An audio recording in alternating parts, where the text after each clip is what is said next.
అమరావతి భూ కేటాయింపుల విషయమై మంత్రి నారాయణ ఆసక్తికర వ్యాఖ్యలు చేశారు. గతంలో ఉన్న విధానాన్నే కొనసాగిస్తామని మంత్రుల కమిటీ స్పష్టం చేసింది. రాజధాని అమరావతిలో సంస్థలకు భూ కేటాయింపులపై రాష్ట్ర పురపాలక శాఖ మంత్రి నారాయణ నేతృత్వంలో మంత్రుల కమిటీ సమావేశమైంది. రాష్ట్ర మంత్రులు పయ్యవుల కేశవ్, కొల్లు రవీంద్ర, టీజీ భరత్, కందుల దుర్గేష్ సమావేశానికి హాజరయ్యారు.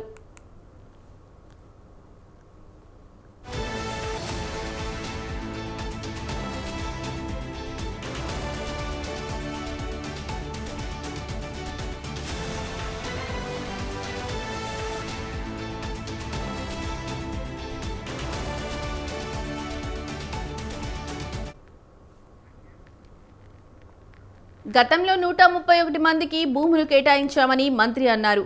వాటిలో 31 సంస్థలకు చేసిన కేటాయింపులను యథాతథంగా కొనసాగించాలని నిర్ణయం తీసుకున్నామన్నారు. 2 సంస్థలకు గతంలో కేటాయించిన విధంగా కాకుండా వేరే చోట కేటాయింపులు చేయాలని నిర్ణయించామని చెప్పారు.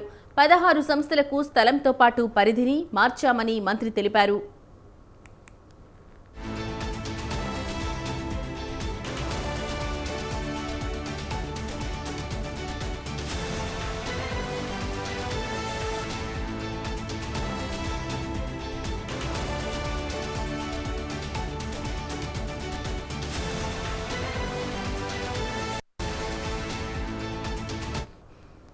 రెండు 2014-19లో రాజధాని నిర్మాణం కోసం రైతులు దాదాపు 34,000 ఎకరాలు ఇచ్చారు. 43,000 కోట్ల విలువైన పనులకు టెండర్లు పిలిచామని చెప్పారు. రాజధాని పరిధిలో రహదారుల నిర్మాణాలు కూడా చేపట్టామన్నారు. దాదాపు 9,000 కోట్లు ఖర్చు చేశామని చెప్పారు. ఆ తర్వాత వైసీపీ ప్రభుత్వం అధికారంలోకి వచ్చాక అంతా మారిపోయిందని చెప్పారు. కక్ష సాధింపుతో 3 ముక్కలాటలాడి రాజధాని నిర్మాణాన్ని పక్కన పడేశారని విమర్శించారు.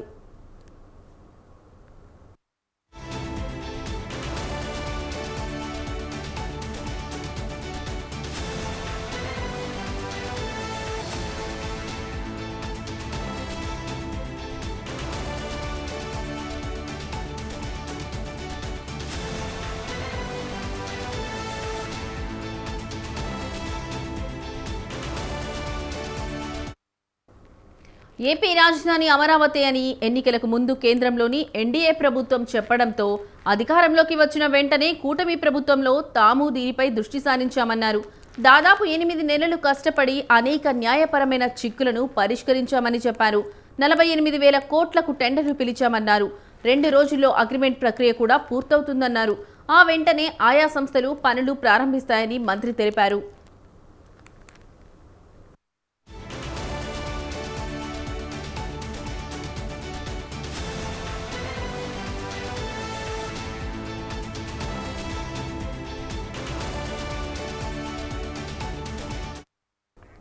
మరో మంత్రి Payyavula Keshav Amaravati self sustainable project అని అన్నారు.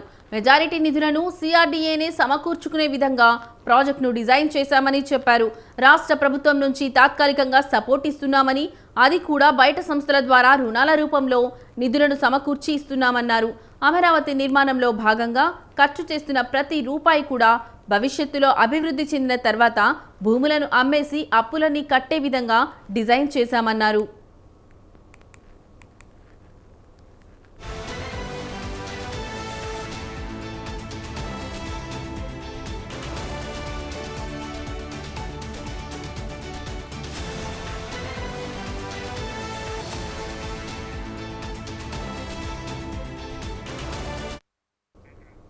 రాష్ట్ర ప్రభుత్వ ఖజానాపై భారం పడకుండా అన్ని చర్యలు తీసుకున్నామన్నారు మంత్రి.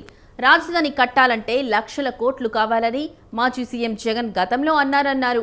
లక్షల కోట్లు ఏమైనా తాము ఖర్చు చేస్తున్నామా? సిఆర్డీఏ ద్వారా నిధుల సమీకరణ జరుగుతోందన్నారు. సిఆర్డీఏ ఆధ్వర్యంలోనే అభివృద్ధి కార్యక్రమాలు జరుగుతున్నాయన్నారు. భవిష్యత్తులో అభివృద్ధి చెందిన తర్వాత సిఆర్డీఏనే రుణాలు తీర్చేస్తుందని చెప్పారు.